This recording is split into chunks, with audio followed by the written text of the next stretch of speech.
किसी भी रिलेशनशिप में अगर कुछ ऐसा हो कि आप किसके साथ हो, आपके साथ हो, मतलब इशारा दूसरी तरफ है लेकिन नजर आपकी तरफ है, आपके साथ हो, पूछा जाए कि भाई फिर यू शुड पॉइंट हियर ना, तो वो कहेंगे कि नहीं नहीं आपके साथ हो।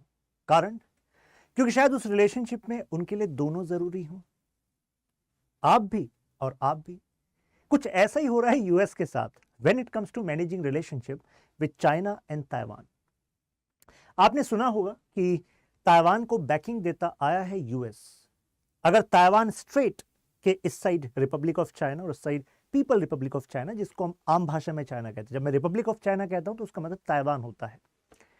तो आमतौर पर हम मानते हैं कि ताइवान की सुरक्षा यूएस की सुरक्षा है। मतलब अगर ताइवान सब्जुगेट होगा, चाइना ताइवान पर अटैक करेगा, तो वो यूएस के सिक्योरिटी इंटरेस्ट के लिए खतरा है, क्योंकि ताइवान नियर है जापान के, जापान पर स्टेशन है यूएस से, और ये जो पार्ट है ये नदर्न पैसिफिक का पार्ट है जो यूएस से अपना सिक्योरिटी फ्रंटियर मानता है। तो आप सोच रहे होंगे तो फिर तो क्लियर कट है ना, USA should stand with Taiwan, कहे कि तुम्हारे इंडिपेंडेंस के साथ हैं। तो अभी क्या हुआ है इंटरनेशनल पॉलिटिक्स में, जरा अपडेट देखिए। अभी ताइवान में इलेक्शंस थे, तो लाई चिंगते, इनका दूसरा नाम है विलियम लाए, अभी ये जीत गए हैं चुनाव। अगले 4 साल तक ये ताइवान के होंगे राष्ट्रपति। तो आप कहेंगे ठीक है, बधाई हो।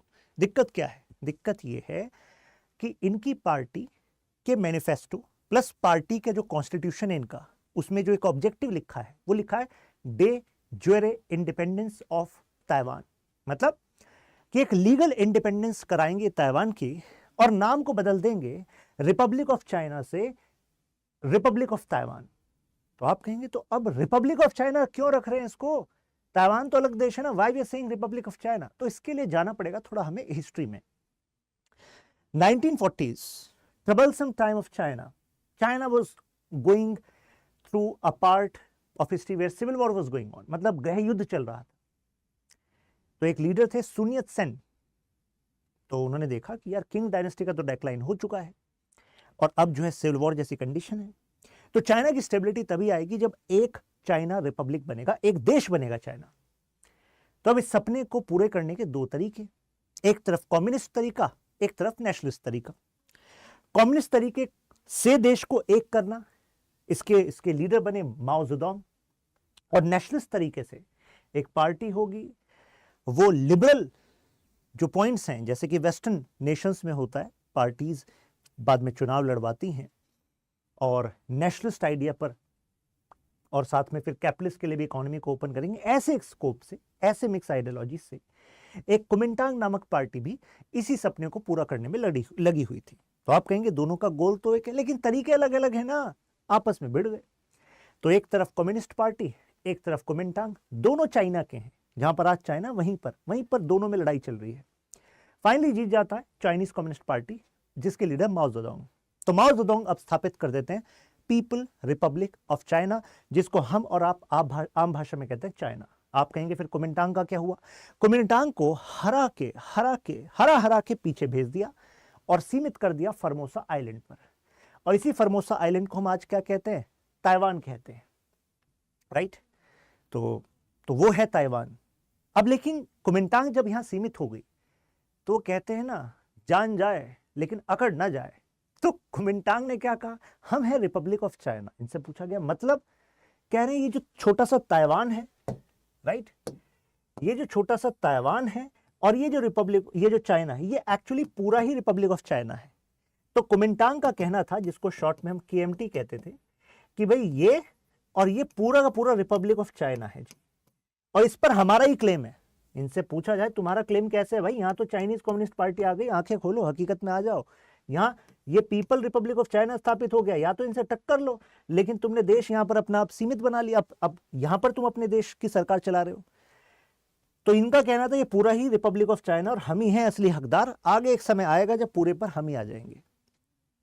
माओ जेडोंग का कहना था देखो सपने ऐसे बेचो मत लोगों को। कारण इनका कहना था सीसीपी का कि एक्चुअली ये पूरा ही चाइना है, ये मेनलैंड चाइना भी और ये ताइवान जो एक फॉर्मोसा आइलैंड पर बसा हुआ एक कंट्री है। तो उन्होंने कहा ये अलग देश नहीं है, ये हमारा ही पार्ट है। अभी कुछ इसमें रेबेलियस ताकतें मजबूत हो गई है, हम उसमें अभी जाना नहीं चाह रहे, क्योंकि अब आप सोचेंगे यार जब इनको हरा के यहां भेजा क्यों, पूरे को ही ले लेते। फिर ये इशू ही क्यों छोड़ा। लेकिन देखिए उस समय चाइना को एक देश, स्टेबल नेशन बनाना था, तो ऐसे में इतना बड़ा चाइना था, उधर ईस्ट तुर्किस्तान, इनर मंगोलिया, इधर आपका तिब्बत भी कब्जाना था, तो इतने सारे इश्यूज थे ना, बड़ी जिम्मेदारियां थी। तो चाइना ने सोचा कि यार पहले तिब्बत, जिंगजेंग रीजन, इनर मंगोलिया, इनको संभालते हैं, ये अलग से टापू, इसको बाद में देखेंगे। तो ऐसे में उन्होंने यहां पर अपनी कंसोलिडेशन ऑफ पावर पर फोकस करा, चाइनीज कम्युनिस्ट पार्टी ने। तो उसके बाद से ये हो गया आपका ये हो गया पीपल रिपब्लिक ऑफ चाइना, ठीक है।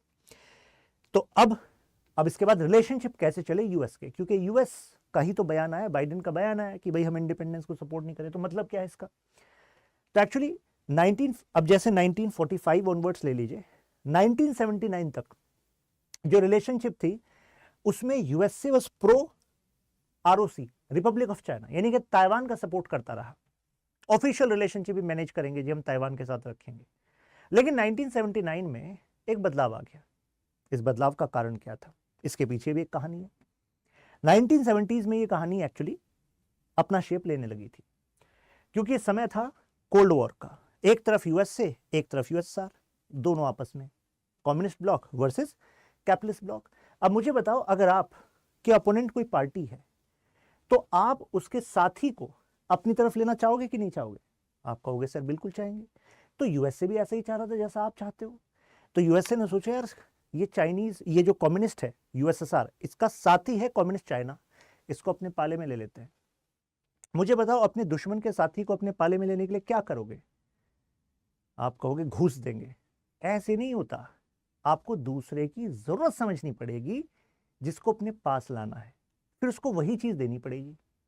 यही तो रिलेशनशिप का बेसिस है भाई, यही पॉलिटिक्स का बेसिस है।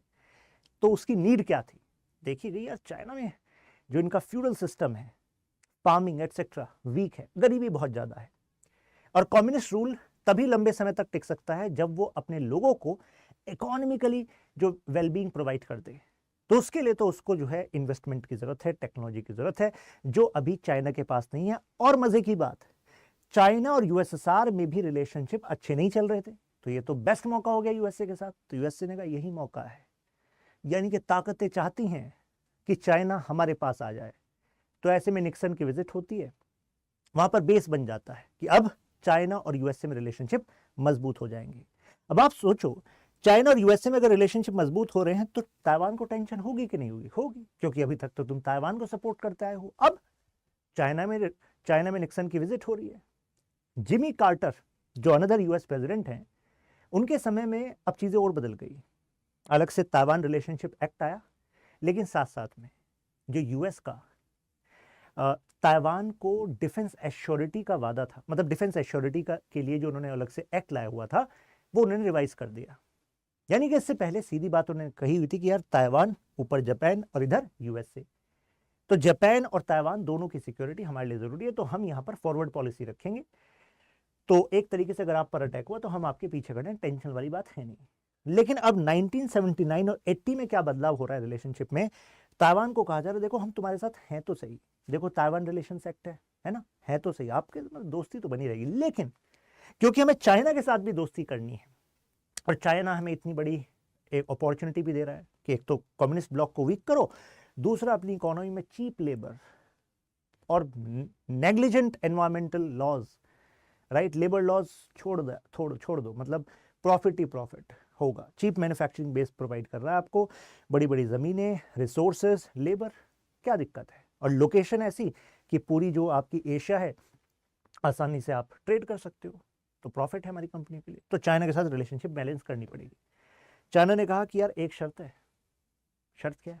चाइना ने कहा हमें मतलब इस बात से बड़ी परेशानी होती है कि आप ताइवान को अलग से देश मानते हो, आप उसको डिफेंस एश्योरिटी देते हो कि अगर उस पर अटैक हो गया तो आप आ जाएंगे बीच में लड़ाई में, सपोर्ट कर देंगे, ये तो हमारा भाग है। चाइना शुरू से कहता है कि ये तो अपना पार्ट है, तो आप इस पॉलिसी को चेंज करो। तो यूएसए ने कहा ठीक है करेंगे चेंज, टेंशन वाली बात क्या है? यहां से यूएसए ने यूज किया स्ट्रेटेजिक एम्बिगिटी का। स्ट्रेटेजिक एम्बिगिटी का मतलब होता है बात को इस तरीके से कहो कि उस बात के दो मतलब निकले, और दो मतलब निकले तो दोनों पार्टी खुश रहें, अल्टीमेटली खुश रहेंगे तो रिलेशनशिप अच्छे रहेंगे। तो अब इस बैकग्राउंड से समझिएगा इस वीडियो को, इस टॉपिक को। तो विलियम लाय कह रहे हैं कि रिपब्लिक ऑफ चाइना नहीं, अब रिपब्लिक ऑफ ताइवान कहो और लीगली इंडिपेंडेंस घोषित करो। अभी तक जो है ये स्ट्रेटेजिक एम्बिगिटी चलती आ रही है, स्टेटस को बना हुआ है। हम कह रहे हैं हम इंडिपेंडेंट है, वो कह रहे हैं हम नहीं है। तो कॉन्स्टिट्यूशन में भी ऐसे चेंज कर दो कि कॉन्स्टिट्यूशनली भी लीगली हम डिक्लेयर हो जाएं कि भाई चाइना नाम ही हटा रहे हैं, हम तो जी ताइवान है, रिपब्लिक ऑफ ताइवान, और इंडिपेंडेंस सेलिब्रेट करो अलग से कि अभी एक नया चेंज हुआ है, लीगल चेंज हुआ है। फिर उसी लीगल चेंज के बेसिस पे हम इंटरनेशनली कवायद करेंगे कि भाई हमें एक अलग से देश ही माना जाए। अलग अलग देशों से हम कहेंगे हमसे इंडिपेंडेंट रिलेशनशिप रखो, नया कॉन्स्टिट्यूशनल चेंज हुआ है। तो अब आप सोचेंगे यार इसमें यूएसए को क्या दिक्कत है, वाई यूएसए सेइंग यार इंडिपेंडेंस के खिलाफ। कुछ आइडिया तो आपको लग गया होगा, हिंट तो आपको मिल गई होगी। ये बैकग्राउंड मैंने आपको बताया। अब हो क्या रहा है, 1979 से ही unofficial relationship with Taiwan USA के बने हुए हैं। तो आप कहेंगे अनऑफिशियल मतलब क्या, वहां पर यूएस की कोई एम्बेसी नहीं है क्या, ताइवान की यूएस में कोई एम्बेसी नहीं है? Answer is yes. ऑफिशियली तो नहीं है, अनऑफिशियली चल रहा है काम। आप कहेंगे अनऑफिशियली कैसे? अनऑफिशियली ऐसे कि यूएस ने अलग से वहां पर ओपन किया हुआ है अमेरिकन इंस्टीट्यूट ऑफ ताइवान, और ऐसे ही टेक्रो नामक एक इंस्टीट्यूट जो है ताइवान ने ओपन किया हुआ है यूएसए में। अब ये अनऑफिशियल है, लेकिन एक्चुअली जितने ऑफिशियल काम होते हैं ना वो इसी के थ्रू होते हैं, राइट। तो ये कहानी आपको बताई 1980s में जो चाइना है उसने कहा कि देखो भाई हमारे साथ रिलेशनशिप रखना चाह रहे हो तो वन चाइना पॉलिसी अपनानी होगी। तो यूएसए ने कहा ठीक है, we are not going to talk about sovereignty of Taiwan, ठीक है, we are not going to talk about. लेकिन इसका मतलब ये नहीं है कि we are negating the sovereignty of Taiwan, right, we are negating the existence of Taiwan government as separate, we are not seeing this. But ठीक है, हम जो है अलग से सॉवरेनिटी का क्लेम नहीं करेंगे, राइट। और हम ये नहीं कहेंगे कि जी अलग से वन चाइना और वन ताइवान दोनों अलग अलग हैं, हम ये बात नहीं कहेंगे, टू चाइना की हम बात नहीं करेंगे। तो चाइना वाज लाइक ठीक है, ये ठीक है। एक्चुअली ये जो वन चाइना पॉलिसी को एक्सेप्ट करना by USA, that was one crucial you can say reason why Deng Xiaoping who was leading China at that point of time, he thought कि ठीक है, यानी कि अब यूएसए के साथ रिलेशनशिप हो सकता है, क्योंकि अब वो हमें एक देश तो मान रहा है। पहले तो बताओ ताइवान को अलग कर रहा था, यहाँ पर अलगाववाद फैला था। तो अनऑफिशियल अभी रिलेशनशिप यहाँ से चल रहा है। यही कहानी मैंने यहाँ पर जो आपको समझाई है, यही कहानी यहाँ पर बताई है। ताइवान का relation act, Jimmy Carter administration, इन्होंने क्या कहा कि देखो यूएस के सिक्योरिटी इंटरेस्ट और कमर्शियल इंटरेस्ट ये दोनों तो देखो हैं ताइवान में। आप कहोगे मतलब सिक्योरिटी इंटरेस्ट, अरे अगर ताइवान सबजुगेट होता है तो ऐसे में जापान, मतलब ताइवान ऊपर जापान, और ताइवान और जापान के बीच में ये जो कुछ टापू हैं, ओकिनावा प्रीफेक्चर एक जगह पड़ती है जहां पर ग्रुप ऑफ जो आइलैंड्स हैं, तो उनको Okinawa prefecture, prefecture is like Japanese administrative unit होता है प्रीफेक्चर। जैसे हमारे यहाँ होता है ना कि एक स्टेट पे गवर्नर होगा, तो ऐसे में इन ग्रुप ऑफ आइलैंड को प्रीफेक्चर बोल दिया। इस प्रीफेक्चर पर एक गवर्नर होगा जापान की तरफ से। अब ये कहते हैं जी यहाँ पर दो आइलैंड हैं, एक है मतलब उसको सेनकाकू कहते हैं, दूसरे वाले डियायू कहते हैं, दोनों का आपस में क्लेम चलता रहता है। तो मुझे बताओ अगर यहां से पीपल रिपब्लिक ऑफ चाइना की आर्मी ने ही पूरे पे कंट्रोल कर लिया ताइवान पे, तो एग्जैक्ट में डायरेक्ट कॉन्फ्लिक्ट अब दोनों में किस में हो जाएगा, जापान में और चाइना में हो जाएगा। वैसे हालांकि मैं बताऊं अभी जो है चाइना भी क्लेम करता है, ताइवान भी क्लेम करता है और जापान भी क्लेम करता है। लेकिन अगर ताइवान डायरेक्ट कंट्रोल में आ गया तो ऐसे में चाइना के पास अपर हैंड हो जाएगा इस कॉन्फ्लिक्ट में। और आपको पता है चाइना एक्सपेंशनिस्ट पावर है, वो फर्दर एक्सपेंड करेगा, कुछ और क्लेम बताएगा। अगर आपको विश्वास ना हो रहा तो साउथ चाइना सी में भी एग्जैक्टली ऐसे ही हुआ था। 1980s तक स्पार्टले तक नहीं था क्लेम, फिर बढ़ता चला गया, स्पार्टले पैरासल आइलैंड तक क्लेम बढ़ता चला गया। और यहाँ पर यूएसए के लिए एक प्रॉब्लम हो जाएगी, अगर यहाँ पर वो सिक्योर नहीं कर पा रहा तो एक तरीके से आपके एक्सटर्नल सिक्योरिटी फ्रंटियर सिक्योर नहीं है, तो भाई आपकी सिक्योरिटी को खतरा है कि नहीं। तो इस वजह से ताइवान के साथ रिलेशंस तो मेंटेन करने पड़ेंगे भाई, राइट। तो यहाँ पर ताइवान रिलेशंस एक्ट आया और बताया कि सिक्योरिटी एंड कमर्शियल इंटरेस्ट यानी कि ट्रेड के लिए हमारे लिए जरूरी है। आप कहोगे कितना ही ट्रेड कर देता होगा ताइवान, अभी मैं एग्जैक्ट फैक्ट्स एंड फिगर्स पर आऊंगा, राइट। $66.6 बिलियन पर ईयर, कम है क्या ये? नहीं है भाई। Semiconductors, more than 60% of semiconductors Taiwan. Taiwan को एक बात पता था, जगह छोटी है हमारी, मतलब कम है, तो अगर मजबूत नेशन बनना है तो केवल एक ही तरीके से बन सकते हैं, जब इकोनॉमी को शेप करेंगे टुवर्ड्स हाई टेक्नोलॉजी। एग्रीकल्चर पर, मैन्युफैक्चरिंग पर, सर्विसेज पर बाकी देश फाइट कर ही रहे हैं, तुम उस पर फाइट करोगे, सोचोगे हो हम तो बहुत पीछे रह जाएंगे, क्यों, हमारे पास एग्रीकल्चर सुप्रीमेसी नहीं आ पाएगी, ज़मीन थोड़ी है, हमारे पास मैन्युफैक्चरिंग नहीं आ पाएगी, क्योंकि देखो ऑलरेडी मैन्युफैक्चरिंग कैपेसिटी के लिए भी रिसोर्सेस कम है हमारे पास, लेबर भी चाहिए, लैंड भी चाहिए, सब कुछ चाहिए। सर्विस सेक्टर कैसी हम एक्सप्लोर कर पाएंगे ये सर्विस सेक्टर में, टूरिज्म, बैंकिंग, फाइनेंस, हालांकि सर्विस सेक्टर एक बहुत बड़ा स्कोप था, राइट। तो यहाँ पर उन्होंने मेजर फोकस किस पे किया, हाई टेक पर किया, राइट, हाई टेक्नोलॉजी, यानी कि VLSI डिज़ाइन, इलेक्ट्रॉनिक्स, कि जिसका फ्यूचर है ना, तुम उस पर अभी इन्वेस्ट करो, तभी तुम फ्यूचर में लीड करोगे। ताइवान ने एग्जैक्टली वही किया, तो ताइवान ज़रूरी बन गया। इससे आपको सीख मिलती है कि इंटरनेशनल लेवल पर आप तभी तक यू कैन से आपके इंटरेस्ट को दूसरा सेफगार्ड करेगा जब आप ज़रूरी हो दूसरे के लिए। और आपको नहीं लगता ये तो रिश्तों का भी, मतलब अगर प्रैक्टिकल देखा जाए सोसाइटी किस तरीके से काम करती है, अगर आप ज़रूरी हो तो आपको बैकिंग है, आपको सपोर्ट है, जहां ज़रूरी नहीं हो तो फिर दिक्कत है, आप पीछे मुड़कर देखोगे काफ़ी लोग गायब हो जाएंगे, राइट। तो कुछ ऐसा ही है इंटरनेशनल पॉलिटिक्स में, इस तरीके से अगर हम इंटरप्रेट करते हैं इंटरनेशनल रिलेशंस को, तो इसको हम रियलिस्ट अप्रोच कहते हैं, राइट। जो लोग इस बात से एग्री नहीं होंगे वो आइडियलिस्ट अप्रोच शायद फॉलो कर रहे होंगे, राइट, वो भी एक अप्रोच है, राइट। तो ये TRA लाने की जरूरत क्या थी, तो जिमी कार्टर ने सोचा कि यार अब रिलेशनशिप चेंज हो रहे हैं, प्रेसिडेंट्स तो बदलते रहेंगे, ऐसा करते हैं कि अलग से कांग्रेस को भी एम्पावर कर देते हैं, एक तरीके से इनकी पार्लियामेंट को एम्पावर कर देते हैं कि भाई जो भी प्रेसिडेंट होगा फ्यूचर में, तो जो प्रेसिडेंट जितनी आर्म सेल करेगा ताइवान को, उसके बारे में इंटीमेट करेगा कांग्रेस को, राइट। दूसरा, अगर ताइवान की सिक्योरिटी का कोई कंसर्न आया तो भी president is bound to actually discuss with Congress कि भाई तुम क्या कर रहे हो इस विषय में। तो यानी कि एक तरीके से ताइवान की इंपॉर्टेंस को बनाए रखने के लिए TRA जरूरी था। यह है वो अमेरिकन इंस्टीट्यूट ऑफ ताइवान जो अनऑफिशियली काम करता है, अनऑफिशियली एम्बेसी ही है एक तरीके से यूएस से। क्या आप कहेंगे ऐसा कैसे है, क्योंकि इसको कहते तो ये है कि ये कॉर्पोरेट एंटिटी की तरह काम करती है, नॉन प्रॉफिट की तरह काम करती है, लेकिन इस नॉन प्रॉफिट को चलाने का कॉन्ट्रैक्ट कौन देता है भाई, सेक्रेटरी ऑफ स्टेट, यानी कि जो स्टेट डिपार्टमेंट है, जैसे कि हमारे विदेश मंत्रालय, तो यूएसए का विदेश मंत्रालय एक तरीके से कॉन्ट्रैक्ट देता है इसको चलाने का, तो एक तरीके से वही चला रहे हैं जी। ऐसे ही ताइवान की टेक्रो, तो एक तरीके से समझ लीजिए ताइवान की एम्बेसी का ही काम करती है। तो एम्बेसी क्यों नहीं बोलते, क्योंकि अगर आपने एम्बेसी बोल दिया, ऑफिशियल एम्बेसडर भेज दिया, तो वो एक तरीके से ऑफिशियल रिलेशनशिप हो जाएगा। लेकिन आप ऑफिशियल रिलेशनशिप अगर रखेंगे तो इसका मतलब है कि आप ताइवान को अलग देश मान रहे हैं, और अलग देश मान रहे हैं तो वो तो फिर भाई वन चाइना पॉलिसी के खिलाफ है, और one China policy became the base of US China relations from 1980s onwards. तो चाइना के साथ बिगड़ जाएगी आपकी। अब बात करते हैं 6 एश्योरेंसेस की जो ताइवान को दिए गए थे US द्वारा। आप कहेंगे एश्योरेंसेस क्यों, भाई रिलेशनशिप में बदलाव कर रहे हो स्टेटस में, लेकिन मैनेज करके चलनी है रिलेशनशिप, तो कुछ तो वादे करने पड़ेंगे। तो एक तरफ USA ने चाइना को वादा किया कि देखो चाइना, प्रॉब्लम किससे है तुम्हें, कि हम ताइवान को हथियार देते हैं और in time of conflict Taiwan तुम्हारे खिलाफ यूज करेगा, तो चलो ये एक वादा कर देते हैं कि जो क्वांटम ऑफ वेपन्स हैं टू ताइवान वो हम इंक्रीज नहीं करेंगे, क्वालिटी भी नहीं करेंगे और क्वांटिटी भी नहीं करेंगे। चाइना, अब तुम खुश हो, वो कहेगा इंक्रीज नहीं करेंगे मतलब लगातार देते रहोगे, USA कहेगा देते तो रहेंगे भाई, देखो हमारा तो कमर्शियल इंटरेस्ट भी है ना हथियार बेचना, राइट, और हमें अलग से अनऑफिशियल रिलेशनशिप तो मैनेज करके चलने पड़ेंगे ना, एकदम से थोड़ा ना बंद करेंगे।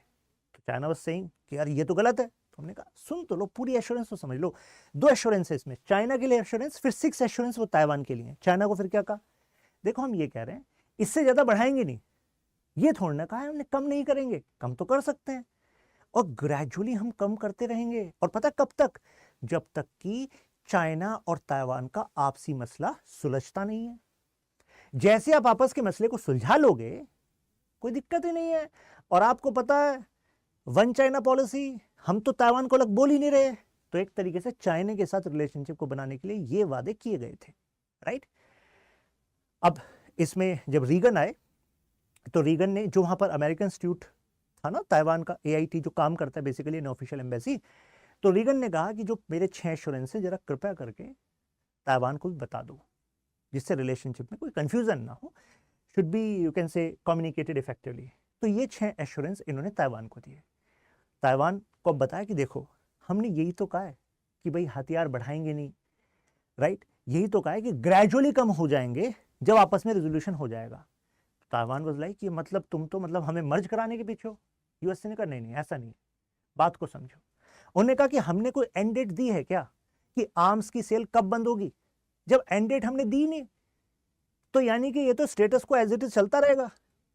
क्या हमने ये कहा है कि ताइवान को जो भी हथियार बेचेंगे ट्रेड करेंगे उसका प्रायर कंसल्टेशन पीआरसी से करेंगे? ताइवान वाज लाइक नहीं नहीं यार ये तो नहीं कहा आपने।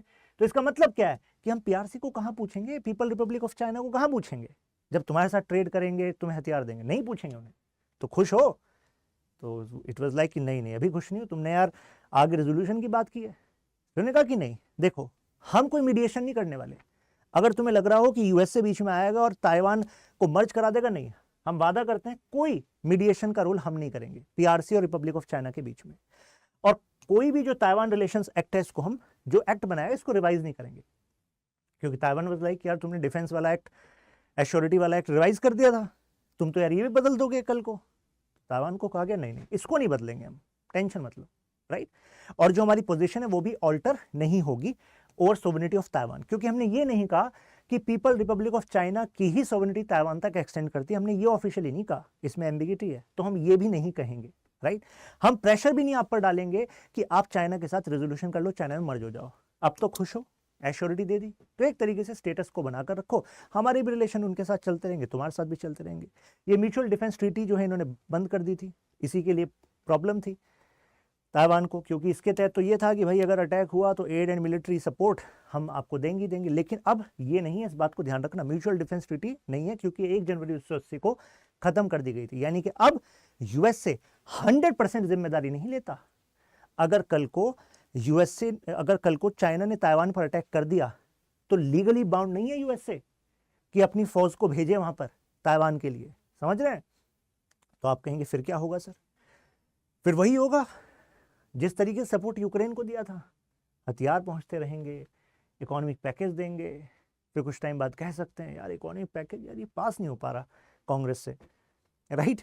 तो इस वजह से ताइवान भी इस बात को समझता है, और इस वजह से ताइवान की पॉलिटिक्स में हम देखते हैं कि प्रो स्टेटस को पॉलिटिक्स रही है फ्रॉम दिस, जब से ताइवान बना और अब तक। केवल पिछले कुछ समय में हमने देखा है कि vote percentage on this day जोरे इंडिपेंडेंस ये मिली है डीपीपी को, राइट। नहीं तो ज़्यादातर लोग चाहते हैं स्टेटस को बना रहे, अपनी इकोनॉमी चल रही है, अच्छा चल रहा है, क्या ही दिक्कत है, क्यों पॉलिटिक्स में जाना है इसमें। ताइवान रिलेशंस एक्ट जो है अब ये नहीं, मतलब म्यूचुअल डिफेंस ट्रीटी खत्म हो गई थी, अब इस ताइवान जो रिलेशंस एक्ट है इसी के बेसिस पे ताइवान और यूएसए के रिलेशंस चलते हैं, राइट। अब इसमें इंटरेस्टिंग पार्ट ये है, ताइवान रिलेशंस एक्ट का इंटरप्रिटेशन ये यूएसए ऐसे भी करता है कि भाई अगर ताइवान का सब्जुगेशन हुआ तो इसका मतलब ये होगा कि जो ये आपका वेस्टर्न पैसिफिक है इसमें सिक्योरिटी क्राइसिस हुआ, और वो क्राइसिस मतलब यूएसए क्राइसिस।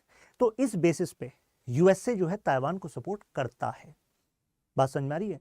यानी कि अगर ताइवान पर एम्बार्गो लगाए चाइना ने, बॉयकॉट लगाए, उससे उसकी इकोनॉमी को नुकसान हुआ, जिससे कि उसका ट्रेड यूएसए के साथ नुकसान हुआ, तो यूएसए कहेगा यार ये तो मेरी इकोनॉमी पे नुकसान कर रहा है चाइना, चाइना ऐसा नहीं करने देंगे हम तुम्हें, समझ रहे हैं? तो इस तरीके से इंटरप्रेट कर रहा है फिलहाल, राइट। तो वो कह रहा है कि डिफेंसिव, क्योंकि भाई उनकी इकोनॉमी अगर चलती रहेगी तो हमारे लिए बेटर रहेगा, तो उनके डिफेंस के लिए हम वेपनरी प्रोवाइड करते रहेंगे, राइट। इंपॉर्टेंस क्या है? तो अब देखिए ये तो आपको पता लग गया, ट्रेड, मिलिट्री इंपॉर्टेंस है, सिक्योरिटी इंपॉर्टेंस है। अब जरा ताइवान की अपनी पॉलिटिक्स देखिए।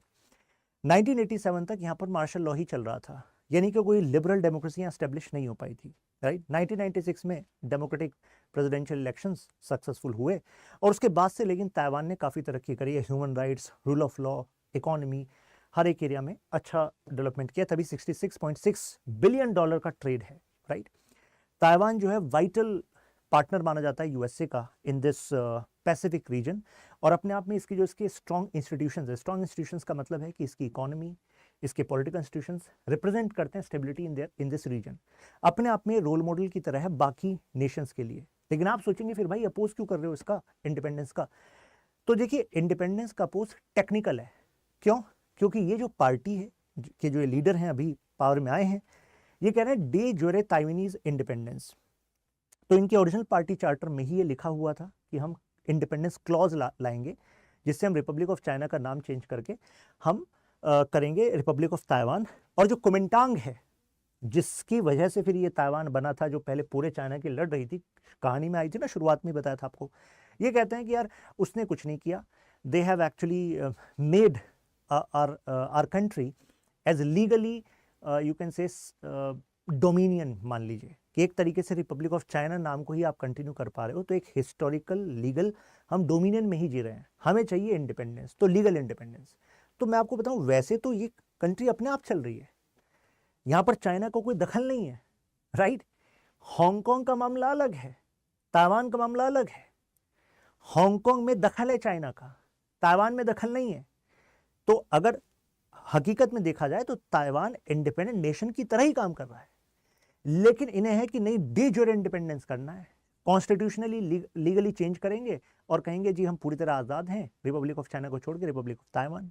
और इस नए चेंज के बेसिस पे फिर ये अपने डिप्लोमेटिक रिलेशंस, इंटरनेशनल लेवल पे रिलेशंस उसको स्टैब्लिश करेंगे। तो यूएसए का कहना है कि यार सब कुछ ठीक तो चल रहा है, क्यों बैलेंस बिगाड़ रहे हो, या आपकी खुद की राजनीतिक फायदे के लिए ऐसा कर रहे हो।